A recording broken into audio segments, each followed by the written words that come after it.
on Tuesday. I don't know whether I'll have enough time to do 2 videos as I've been doing daily. So I'm trying to compensate before then. Even tomorrow, if I'll have time, I'll do three videos just to compensate for Tuesday, because I'll be heading somewhere for a presentation, and therefore I'm trying to cover up just before then. All right, guys, so let's go for it. So today, of course, you saw Gachagua talking in Kajiado County and holding the government accountable over Shah matters, house construction, grabbing of land, and the invasion of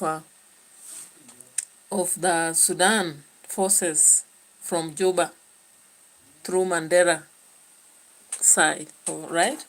So all these are questions that Ruto has been given room to answer, and Eden Duale at the same time, and the governor of Mandera, because according to Gachagua, the governor of Mandera was quiet even though he knew about the invasion of the Juba forces. So what's up? Are we safe? That's a question I would ask. And the other day, you remember I was holding a discussion here, and I was telling you that Kenya is not a very, it's not actually good to say that it's insecure, but there is some questions on security which have to be covered if we have to continue to be a peaceful country. We cannot be a peaceful country when people are invading from boundaries. We cannot be a safe country when people are dying. Abductions have at least gone underground. We have very rare cases currently, which is good. But we cannot be a safe country when crime is increasing because people don't have a way to survive, and they are struggling to raise incomes, and therefore they are opting to steal from homes. It's not everybody who has been able to fence their home with a wall and also have private security and even have dogs to ensure that the home is safe. Very few homes have that. Many homes have an open fence. Some have fences, but they are half fences because maybe you have a gate, but you don't have a wall fence. So that already makes your home insecure, even though you have built and all that. Not all homes have CCTV cameras, Not all homes have watchmen. So if we continue having a situation where people are poor, the state of the country continues to, to give us, butterflies in our stomachs, because we cannot survive with a lot of insecurities. You also remember here, I mentioned something to do with failure of people to go to university and secure jobs. If people are going to university maybe and they don't have fee, they drop out of school, automatically these people don't have a job. Unless they are so focused in living a clean life, they'll opt for, shortcuts in life. We've seen people, as long as they say, I would better live a short time happy than live a long life that I'm suffering. So it's not all the people will opt for that. Now, I'm just telling you a case of small towns. Just check about your closest town or the village. You realize that there are a lot of young people, because borders are so many and they cannot earn a living through that route. Many are opting to go, they work tonight and sleep during the day. And the kind of work they are going for is not a formal job. They are going about looting people's phones, kidnapping, conducting all sorts of crimes, I saw in the neighboring town, actually there was a boy who had turned to be very criminal. And I know it's not the only one, because he was in a gang and the rest of the members ran away when the boy was being, do we call it being gazed in a fire? He was burned to ashes. And people are so ready to make him burn, because even when he tried to escape from the fire, they would return him, by all means until he died. And this is a scenario that is not only happening in the town I've mentioned, but in so many towns in Kenya. In homes, you realize that you cannot keep your chicken anymore and let them sleep in the kitchen. Instead, the chicken are supposed to be, sharing the main house with someone. All right. So let's go into the attacks that we've seen happening online. And I'll begin with Matiang'I, because Matiang'I was a little bit, into minor aspects. And he was indicating how he knows so much about security and that nobody can tell him about security. And this was directly attacking what is happening in Mandera. Okay? The attacks by the forces from Jubaland. Let's see this. So in Molo, what did he say? Dada. Molo hii na Nakuru hii ndio kielelezo tunataka sasa vile tunataka kuishi kama Wakenya. Na tusianze tena story nyingine kwa sababu uchaguzi umenukia hapo, tuanze mambo mengine hapa. Nimeona aibu kidogo, kuna viongozi wengine huku na huku wakati mwingine anaongea mambo ya aibu. Sisi zote ni Wakenya na sisi ni wamoja na tunakaa hapa kama wananchi wa Kenya. Na unajua wiki hii tunasherehekea miaka 15 ya katiba yetu mpya. Na hiyo katiba inaeleza wazi kabisa kwamba ukiwa Mkenya una haki, una huru wa kukaa, kuoa, kununua shamba, kuishi, kupanga, kufanya kila kitu unataka kufanya mahali popote katika nchi. Bora tu utii sheria. Maana mna gani? Yeah, my name is Ibukun Paulo Klola. I'm from Nigeria. I came to Canada like... Nivo. Kwa hivyo nawaomba tafadhali, na ningependa kuhimiza sana tukiwa hapa Molo na sehemu zingine zote za Rift Valley, tukae kwa amani. Sisi tuweke amani na tuweke ujirani mwema na kila mtu. Tushirikiane na wale tuko nao. Sasa niwaulize hivi ndugu zangu na dada. Hawa kina Dani hawa mnaona tunafanya kazi nao, hawa Zaki tumekuwa nao. Hawa ni watu tumekuwa tukifanya kazi nao, wengine tumekuwa kwa masomo. Sasa mnaona kuna shida tukiwa na hawa kama zini ndugu zetu hawa. Tuishi na nchi tuko namna hii na tuna kodi na kila kitu na tuko na polisi saa hii. Eti watu wanachezewa namna hii, kuleta mchezo kwa maisha ya watu namna hii. Hii ndio mimi maneno nawaambia wananchi. Mimi nipe tu kazi. Nina kazi naomba tu.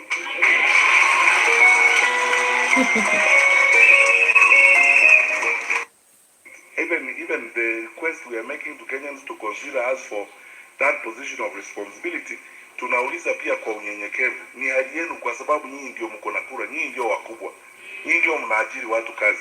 Mimi siku hiyo ikifika nitaleta barua yangu ya application kama wengine wote. Mtaisoma, muiangalie, unajua vile tunaenda kazi, unauliza ulikuwa wapi? Niseme mimi nilikuwa ICT, nilikuwa Jogoo, nilikuwa Minister for Education. Niliingia hapo mashule nikakorogana na watu wa kusumbua watoto wetu na huku kwingine. Muniulize maswali yote, alafu mimi naomba tu munipee hiyo kazi. Na mkinipea hiyo kazi, mimi I will not make excuses. That's why I've always said I will not let you down. So Matiang'I actually was indicating that there are so many excuses in the government currently. So he's trying to say that if he's given leadership, he will not have any excuses.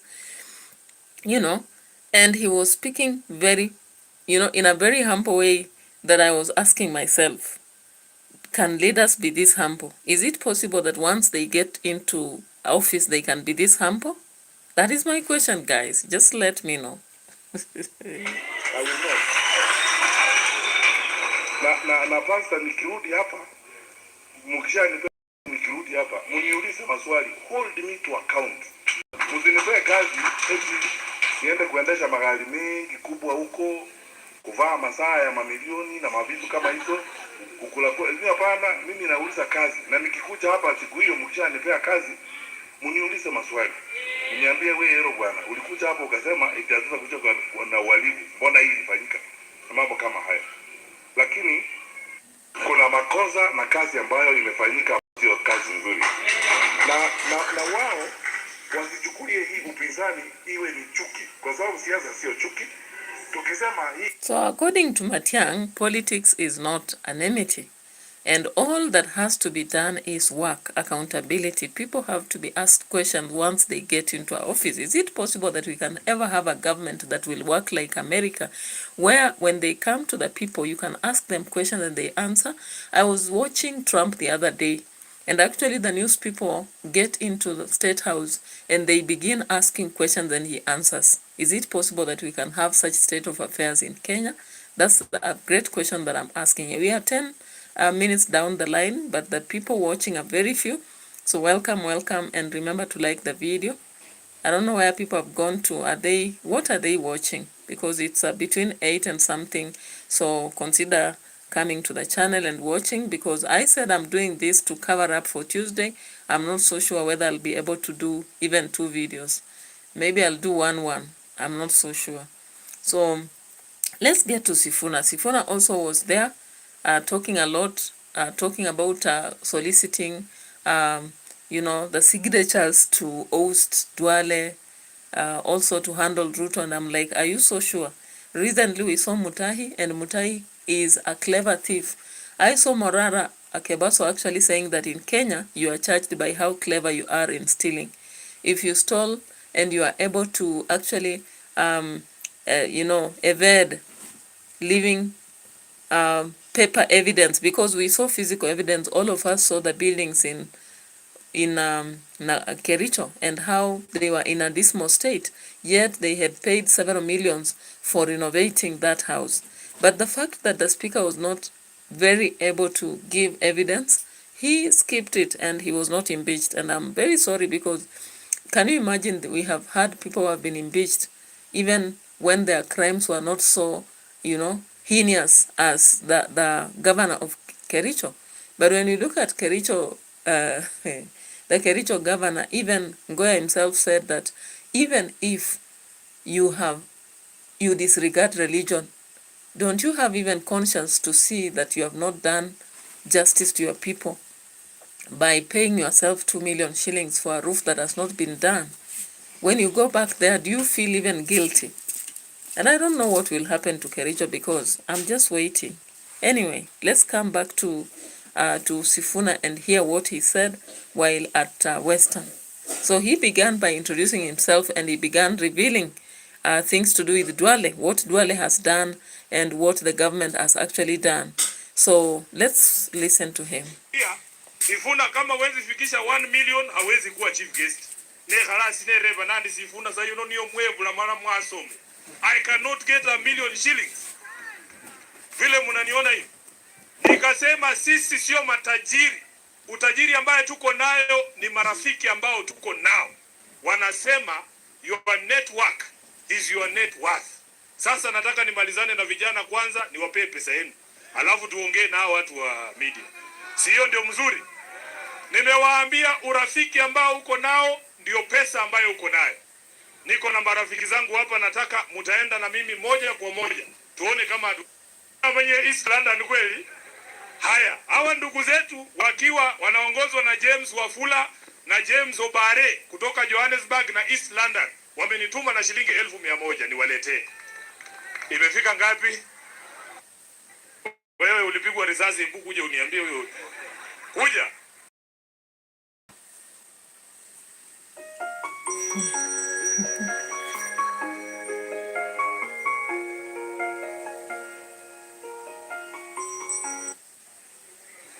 Senator wa county ya Taita Taveta. Nipe jina yake.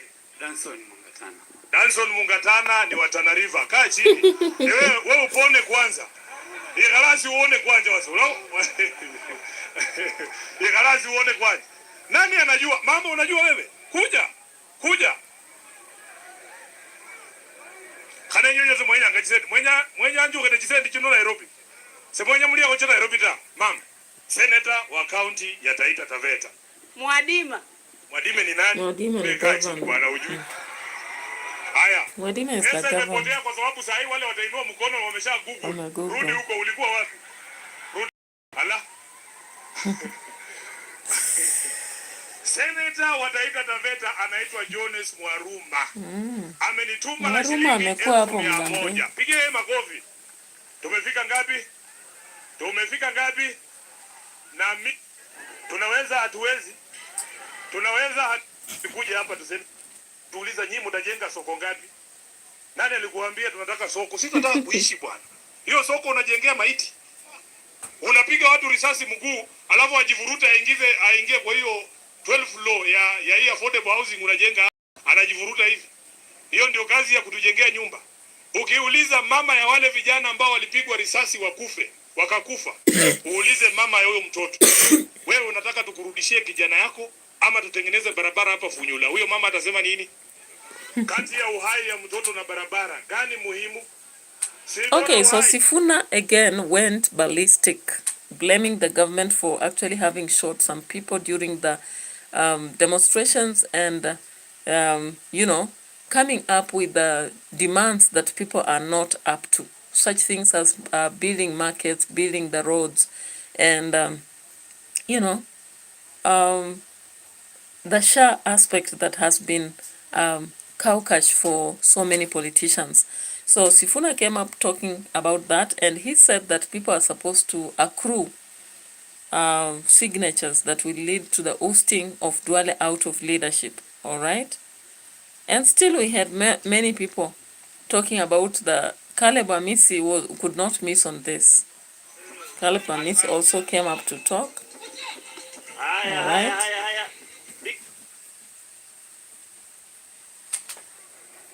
Paka pone ndio speaker apitishe mswada. Pigie makofi pili. I want to thank the people of Funyula for electing Professor Oundo. It takes generation to get such a good leader. Anaweza kuwa anatembea polepole, hayuko sharp kama sisi, but the guy has education. Ako na hekima. Angalia Ruto unaona risasi Alafu nini tena? Alafu mnataka sisi vijana wadogo twende tupige magoti kwake. Na tukiongea wanasema ati Caleb hauna experience. Ati you do not. Mimi nimepewa kura na chama cha ODM Trans Nzoia, mahali ambapo kuna Ford Kenya na UDA, na wamenichagua mara ya pili. Hapa Babu akisimama hapa na William Ruto, hiyo laini bwana, hata asubuhi saa 2 tutakuwa tumemaliza kweli. Alafu ongeza hapo Sifuna, alafu ongeza hapo Kale, alafu mama wetu shujaa hapa Kadhoni Wamuchomba. Bwana, si huyu Kasongo atakuwa asubuhi yako pale Sugoi. Vijana waendelee wasiendelee.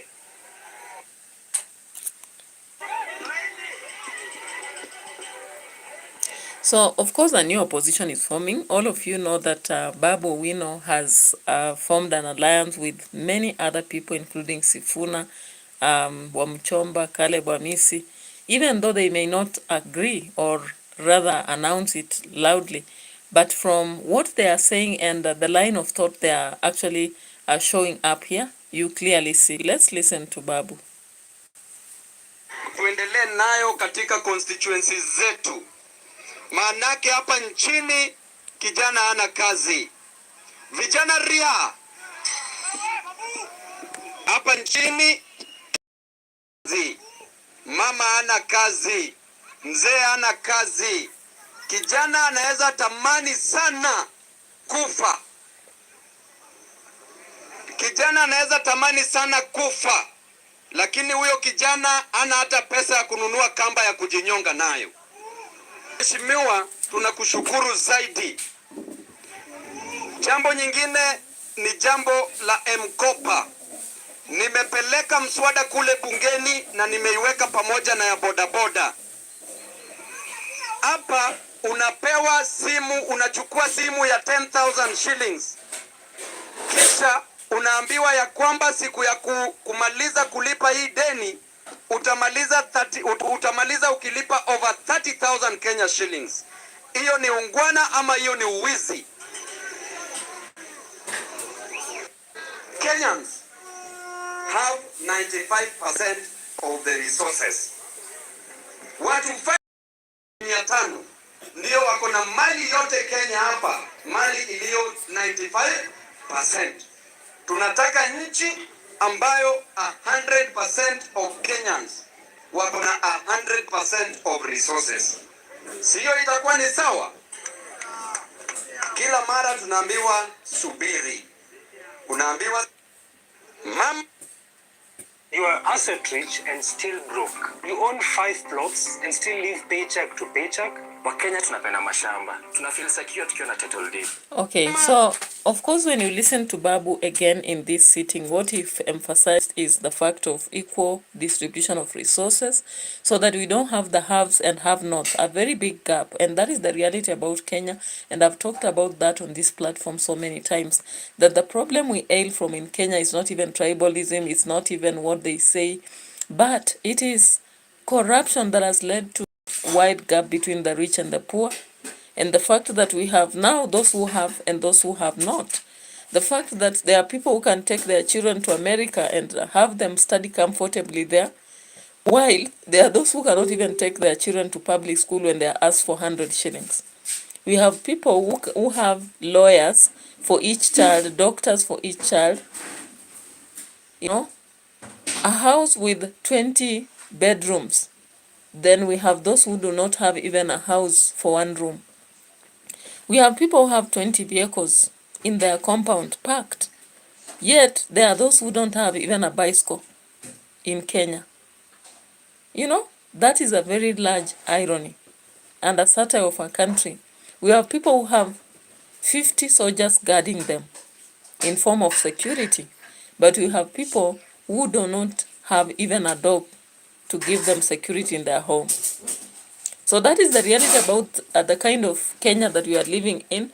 And if any government would actually give us what they are promising, the equal resource distribution, education, health that is very comfortable for everybody, you know, if we are going to have a situation whereby salary is based on what we work. If you are working 24 hours, for example, let's say you're working 12 hours, but even when you go back home, you don't have anything you can do. Then why can the salary be equal to 24 hours? Because they know very well that even if you go at home by 6 or 5 or 4, you are not going to do anything constructive for yourself that will bring money. You know, these are the things that Babu was talking about, and we really hope that it's not just a lip service, but they are going to give people opportunity in case they are given that power. They are going to give people an opportunity to have a better life, you know. And we've had Matiang'I, we've had Sifuna. Let's now listen to a lady here, Wamuchomba. What does she say?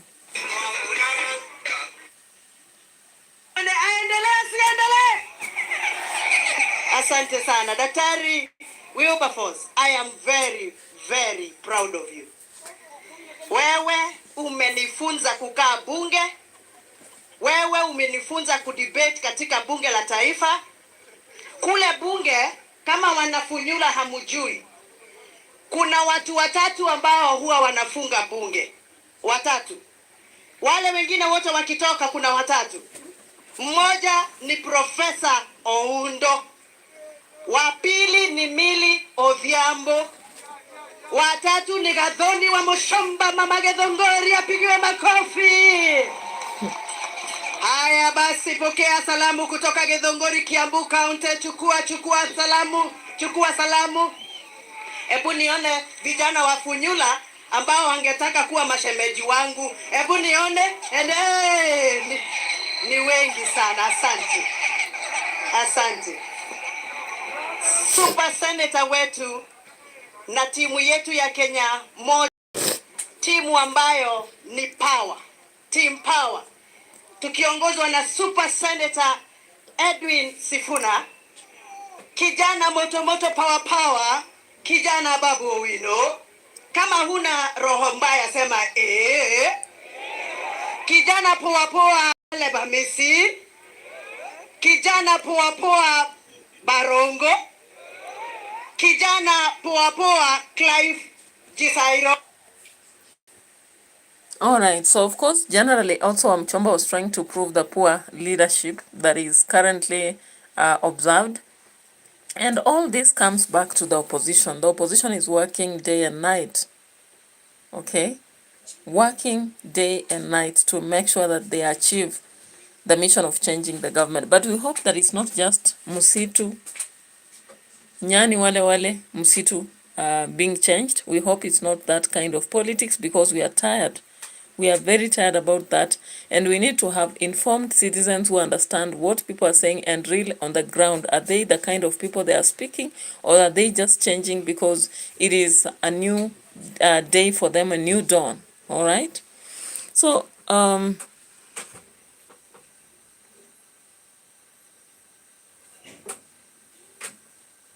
let's see something else that really touched me today. Of course, people don't forget about trafficking of kidneys and what is coming up. Don't forget about the lash Duale Ichungwa have received from opposition for amplifying, for amplifying Shah scandal. No, it is Duale and Ichungwa who have been lashing out on opposition for really amplifying that. But why doesn't he want it to be amplified? It's a serious offense, right? A serious offense. So let's get to check something here before we end this, because we won't take a lot of time. 30 minutes would be enough. 30 minutes. I don't see much that we can talk about now that I had already covered some information earlier on. Yeah, so this is a political heat rising as Gachagua after Gachagua returned from US, and you can see now things are moving.